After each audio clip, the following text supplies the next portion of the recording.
Empieza la conferencia Gestión de Destinos de Interior y Gobernanza Turística a cargo de Juan Ignacio Pulido, director del Laboratorio de Análisis e Innovación Turística, la INTUR, Universidad de Jaén. Presenta don Marcelo Sánchez Oro, profesor del Departamento de Dirección de Empresas y Sociología, área de Sociología de la Universidad de Extremadura. Bien, buenos días. A continuación paso a explicar brevemente el currículum de nuestro conferenciante, don Juan Ignacio Pulido Fernández. Es profesor titular de Economía Aplicada de la Universidad de Jaén, donde dirige el Laboratorio de Análisis e Innovación Turística y coordina el Máster Oficial en Gestión Estratégica Sostenible de Destinos Turísticos. Su ámbito de especialización es la economía turística, habiendo publicado más de 50 artículos en revistas bien posicionadas en este sector y ha escrito más de 100 capítulos de libros en editoriales de alto prestigio. Ha dirigido y participado como investigador en una cincuentena de proyectos sobre diferentes aspectos de la actividad turística y ha dirigido 8 tesis doctorales e innumerables trabajos fin de máster y otros trabajos académicos. Es, a su vez, miembro del Comité Científico de Congresos Nacionales e Internacionales y del Comité Editorial de Revistas Científicas de reconocido prestigio. Asimismo, es consultor de la Organización Mundial del Turismo, de la Agencia Española de Cooperación Internacional para el Desarrollo y ha realizado diferentes misiones de asistencia técnica y de colaboración para América Latina. Ha sido presidente y secretario general de la Asociación Española de Expertos Científicos en Turismo. Para finalizar, señalamos que su trayectoria científica en el ámbito del turismo está avalada por prestigiosos premios a la investigación, por ejemplo, el Premio Internacional de Investigación Técnica Gabriel Escarrer, el Premio Tribuna de Fitur, que lo ha obtenido en diferentes oportunidades, en diferentes ocasiones, y el Premio de Andalucía en la Economía y Hacienda Autonómica. Pues muy bien, pasa a continuación a impartir su conferencia el profesor Juan Ignacio Pulido Fernández. Muy bien, muchas gracias. Buenos días. Quería, en primer lugar, agradecer al Gobierno de Extremadura que me haya invitado a estar con ustedes esta mañana para hablar de gestión de destinos de interior y gobernanza turística. Me piden que lo haga rápido porque vamos mal de tiempo. Voy a ver si en 20 minutos les cuento lo que quería contarles en 1 hora y media. ¿Qué quería contarles? Bueno, quería primero que nos hiciéramos una idea de lo que estamos hablando, porque cuando hablamos de turismo de interior no tenemos muy claro de qué estamos hablando. El turismo de interior en realidad no existe. Bien, ya veo que no he generado ningún sonrojo. El turismo de interior como tal no existe, no es una tipología turística. No se comercializa y nadie lo compra. Existe el turismo rural, el turismo de naturaleza, etcétera, etcétera, etcétera. Pero el turismo de interior como tal no es una tipología turística, no está reconocida a nivel internacional, ni siquiera a nivel nacional como tal. En cualquier caso, cuando trabajamos en temas de turismo de interior, trabajamos en temas de turismo rural, en temas de turismo de naturaleza, etcétera, etcétera, etcétera, en temas incluso de turismo cultural, etcétera, tenemos una tendencia a reducirlo todo al territorio en el que trabajamos. Y hace unos años que se viene discutiendo si el turismo es un fenómeno global o no es un fenómeno global, y de alguna manera quiero dedicar los primeros 5 minutos a demostrarles que estamos hablando de un fenómeno global y que cuando competimos a nivel mundial, y que el otro día yo tenía una reunión con empresarios de Albacete y les preguntaba cuánto cuesta una semana en Albacete, y los empresarios de Albacete me decían que la semana en Albacete de un turista cuesta más que una semana en el Caribe. Pues es que estamos compitiendo a nivel global. Y por tanto, si no somos capaces de darnos cuenta de eso, estamos absolutamente perdidos.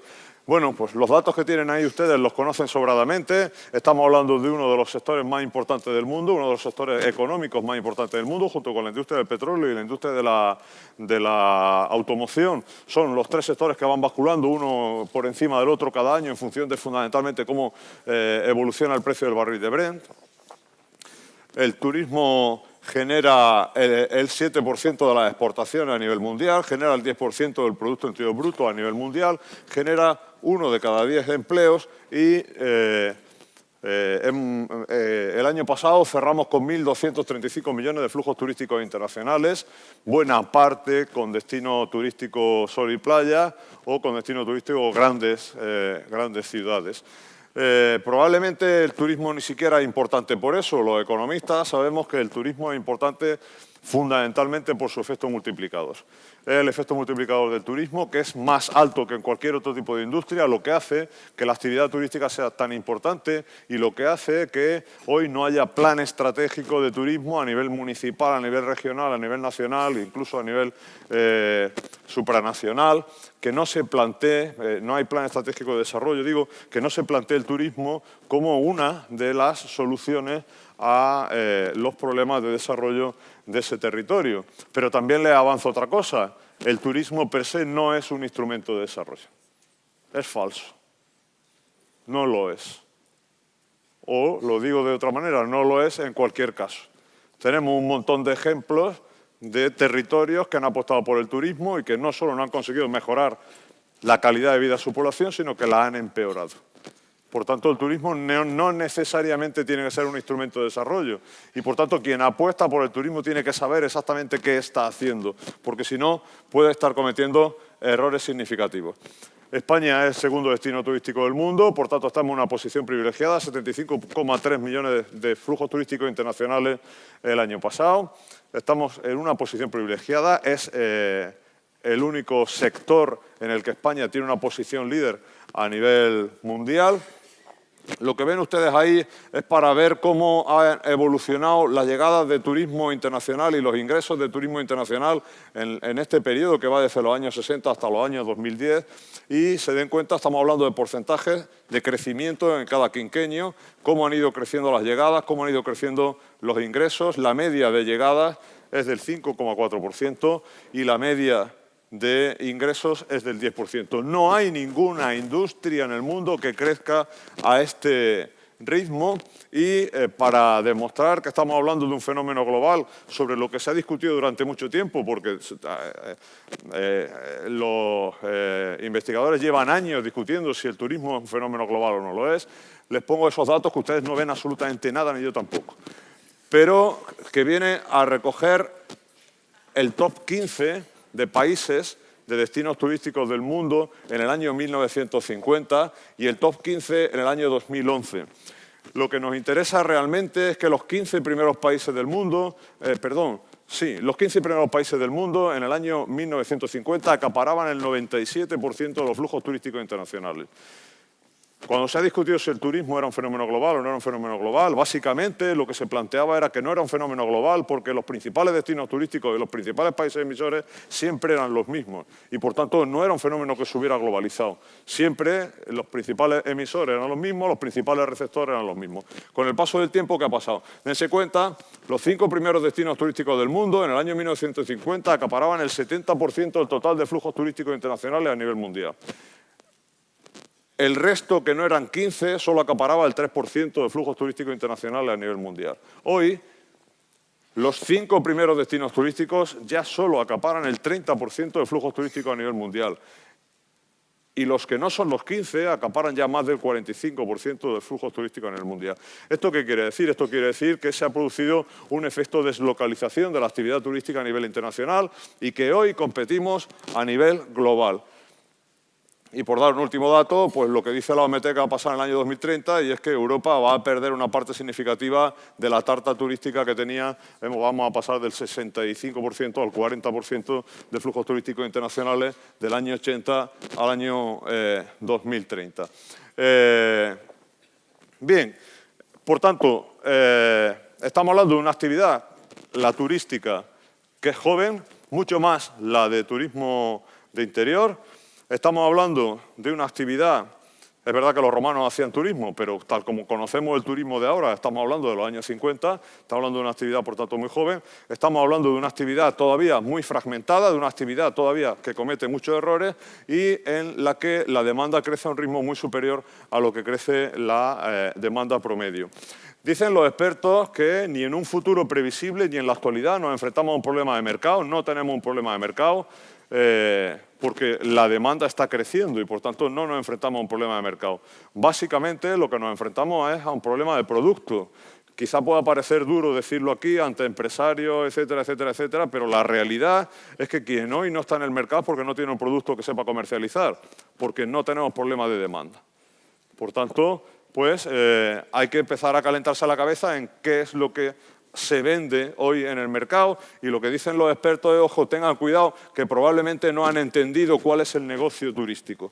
El negocio turístico no es vender camas, el negocio turístico no es vender transporte, el negocio turístico no es vender lo que tradicionalmente habíamos llamado servicios básicos de la actividad turística, sino lo que tradicionalmente habíamos llamado servicios complementarios. Eso que tradicionalmente habíamos llamado servicios complementarios es lo que hoy se vende, o es, mejor dicho, es lo que hoy nos compran, es lo que hoy nos permite diferenciar un territorio de otro. Y, por tanto, nosotros tenemos que ser capaces de generar estados emocionales positivos y experiencias memorables en torno a ese planteamiento de cambiar de fórmula de lo complementario a lo básico. Ahora lo que tradicionalmente era complementario hoy es básico y lo que tradicionalmente era básico hoy termina siendo complementario. Nadie viaja hoy por el mundo para dormir. Yo vengo de Chile, estuve a final del mes pasado allí, son 14 horas de vuelo. No hay nada más incómodo que hacer 14 horas de vuelo si solo vas a Chile por montarte en el avión.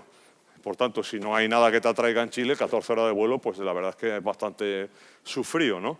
Por tanto, tenemos que plantearnos nuestro proceso de generación de valor en torno a estados emocionales positivos y experiencias memorables. Y, por tanto, generamos ventajas competitivas generando valor, no poniendo en el mercado servicios básicos.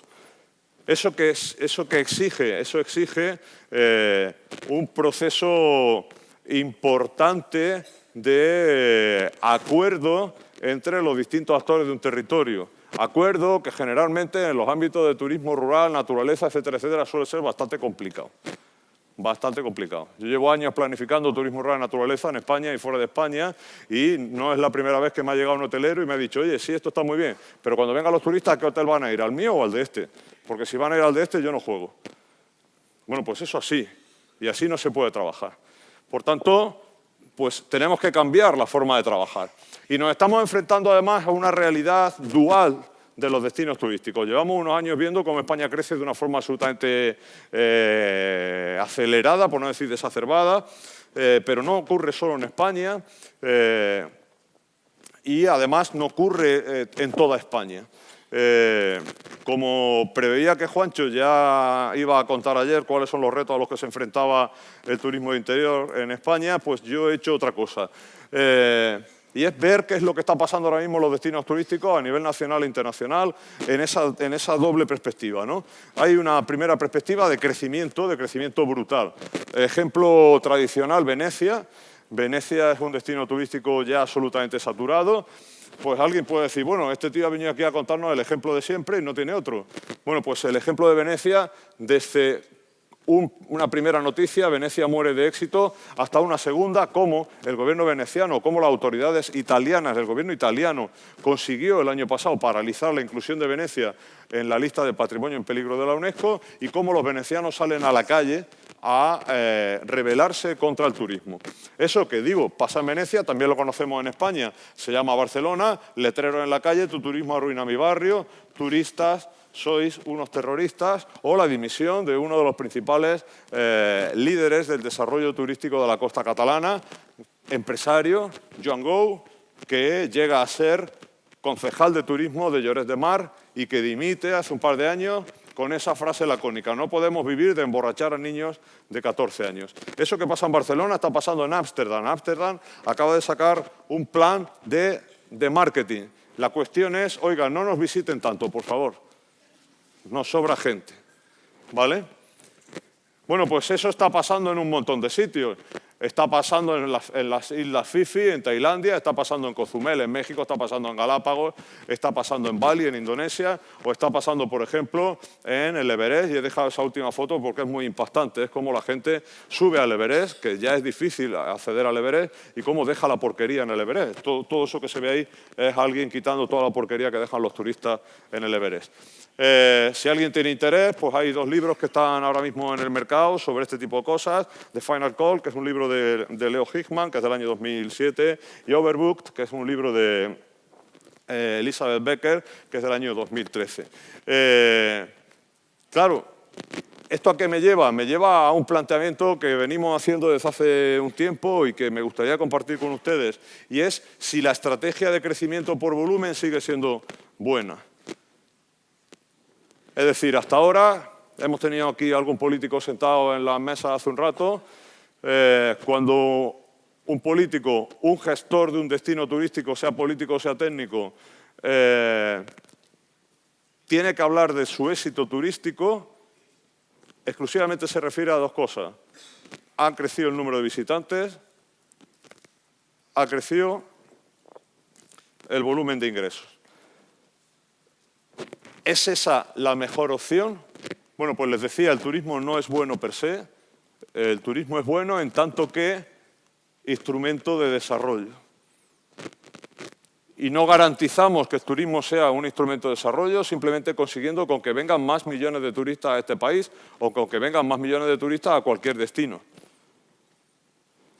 El reto nuestro no debería ser que vinieran más turistas. El reto nuestro debería ser doble y debería ser ese. Nuestro reto no es crecer. Nuestro reto es mejorar la calidad de vida de la población local gracias al turismo y garantizar una experiencia turística de calidad.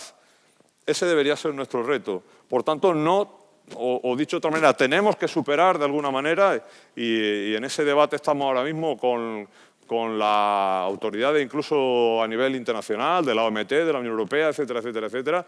Hay que superar esa idea de que solo tenemos éxito si crecemos en volumen de flujos turísticos. El hecho de que España haya recibido 75,5 millones casi de turistas internacionales el año pasado, y depende de lo que pase con el comportamiento del turista en Cataluña, va a terminar recibiendo 80 este año, no es un síntoma de éxito. No necesariamente tiene que ser un síntoma de éxito. Cuando tenemos a las camareras de piso cobrando un salario por los suelos, tenemos gente viviendo mal en los territorios, etcétera, etcétera, etcétera. Bueno, pues junto con esa realidad nos encontramos otra, y es esta. Son noticias de periódicos. El interior se queda atrás ante el boom del turismo en España. Los pequeños pueblos reclaman su porción de la tarta. El turismo rural no atrae a los millennials. Mayo fue nefasto para el turismo rural en este país en este año.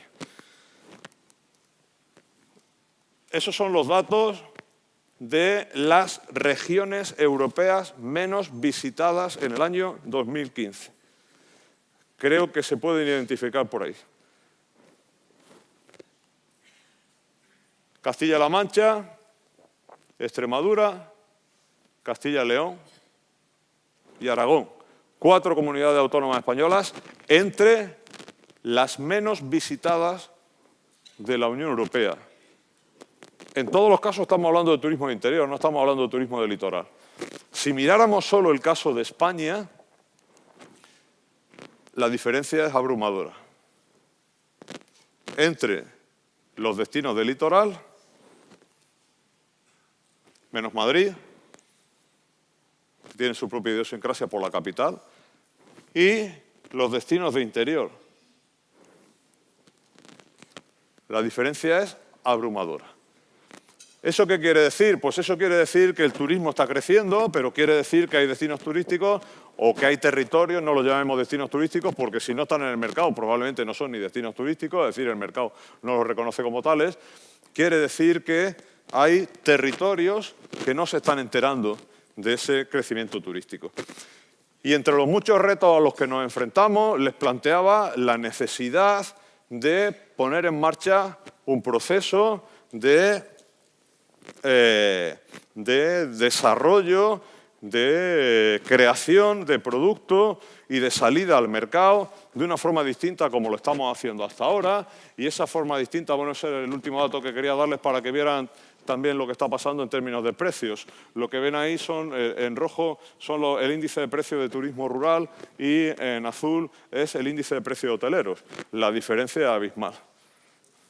El índice de precio hotelero recoge los precios de todos los hoteles en España y el índice de alojamientos turísticos, pues el de solo los alojamientos de turismo rural.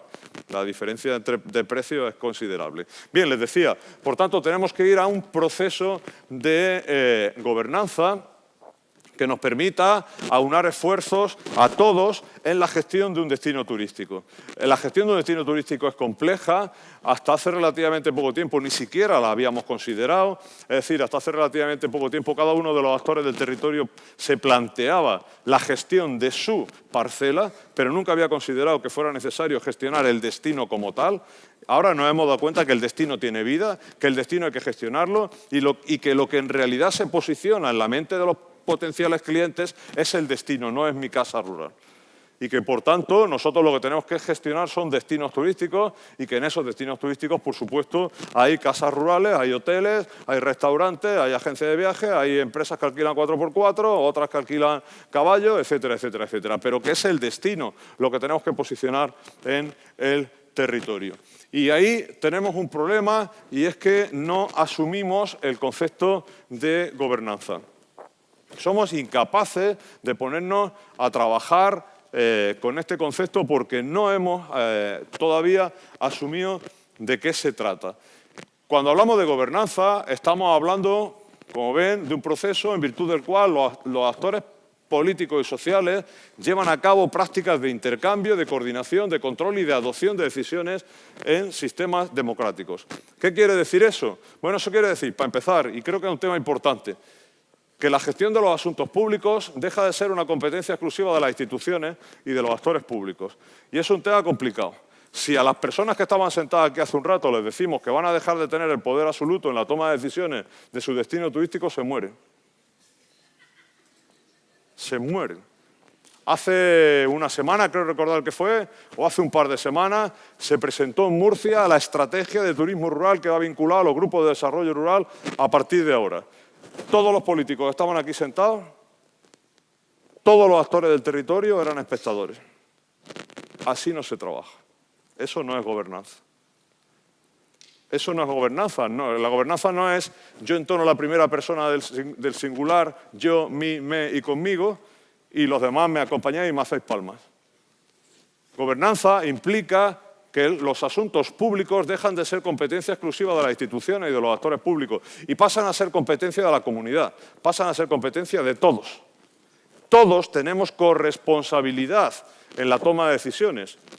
Todos tenemos corresponsabilidad en las actuaciones que se desarrollan y, por tanto, también en los resultados que se obtienen.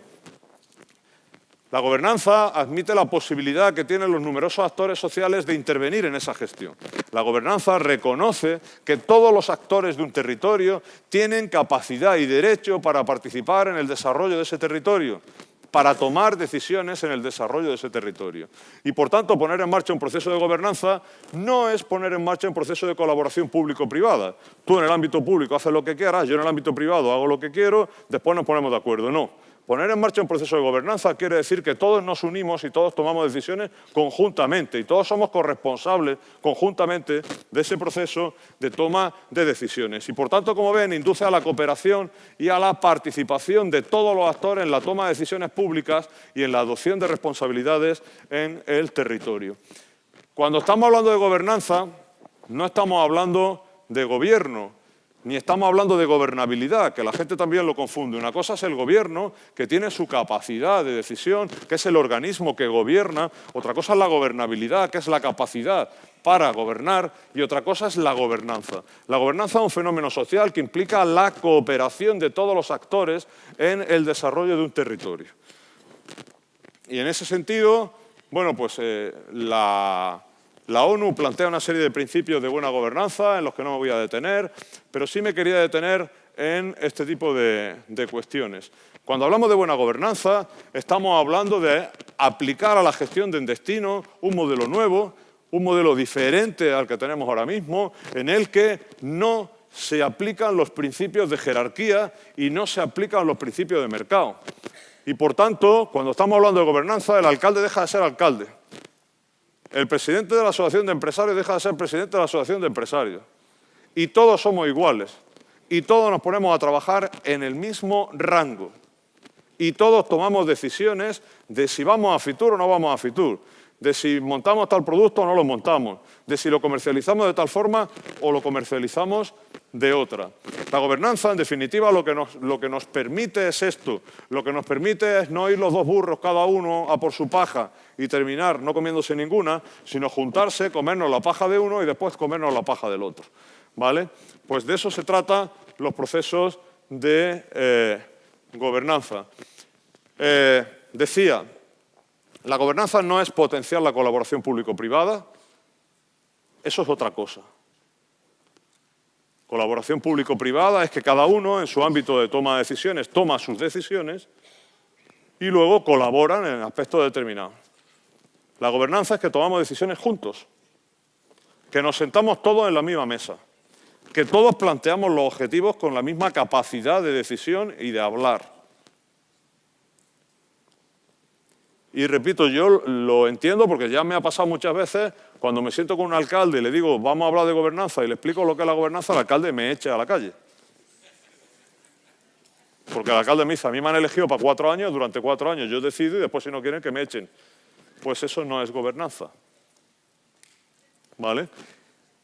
Si queremos aumentar del 20% el grado de ocupación de los alojamientos rurales, iba a decir de la hotelería rural, de los alojamientos rurales en general en este país, o ponemos en marcha procesos de gobernanza turística o estamos muertos.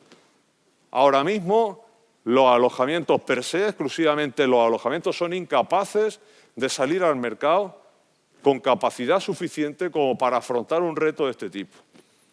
Hay que salir a nivel de destino, probablemente incluso a nivel de clúster. Y si somos incapaces de ponernos de acuerdo, será muy difícil que aumentemos el grado de ocupación, que lo hemos tenido por debajo incluso del 20, ahora debe estar en el 20, 21, 22, de media en España. ¿Vale? Digo, por tanto, no es colaboración público-privada, es un proceso de decisión público-privado y es un proceso inclusivo. Incluye a todos los actores del territorio. Y para poner en marcha procesos de este tipo, lo que les planteo para acabar, y que no se me pase el tiempo que me habían dado, es esto. Se está discutiendo ahora mismo mucho en España si es la mejor fórmula o no es la mejor fórmula, pero es de momento la fórmula que empieza a dar resultados en destinos turísticos que están teniendo problemas serios con el turismo. Es crear organizaciones de gestión de destinos. Destination Management Organization, que te permiten poner en marcha un proceso claro de gobernanza y que permiten que todos podamos tomar decisiones desde el ámbito de la planificación hasta el ámbito de la creación de producto, pasando por el ámbito de la organización del destino, el ámbito de la comercialización, o el ámbito de la comercialización, el ámbito de la distribución, incluso el ámbito del postconsumo. En definitiva, estaríamos hablando de todos los eslabones de la cadena de valor. Hay que trabajar este tipo de herramientas que hay muchos sitios en los que están dando resultados. Estamos hablando de un órgano que tiene básicamente 2 grandes tipos de funciones. Una sería todo lo que tiene que ver con la comercialización externa del destino y otra sería todo lo que tiene que ver con la organización interna del territorio como destino. ¿Vale? Nosotros, en el ámbito del turismo rural y de naturaleza, fundamentalmente en este país, tenemos un problema serio de organización interna del destino. ¿Por qué? Porque el destino no se ha trabajado. Generalmente nos hemos ido a generar oferta de la dura. Es decir, oferta de alojamiento, oferta de restauración, etcétera, etcétera. Pero no se han trabajado los destinos. Tenemos que trabajar los destinos. Y para eso hay una herramienta ahora mismo muy potente que se está trabajando a nivel internacional mucho y que son las DMOs. Con esto, siento ser tan rápido, me hubiera gustado haber hablado más cosas, pero termino y como Creo que no hay preguntas, en el café, en la comida, en la cena esta noche y cuando quieran me pueden pegar todo lo que crean oportuno y yo aguantaré los palos que sean necesarios. Muchas gracias.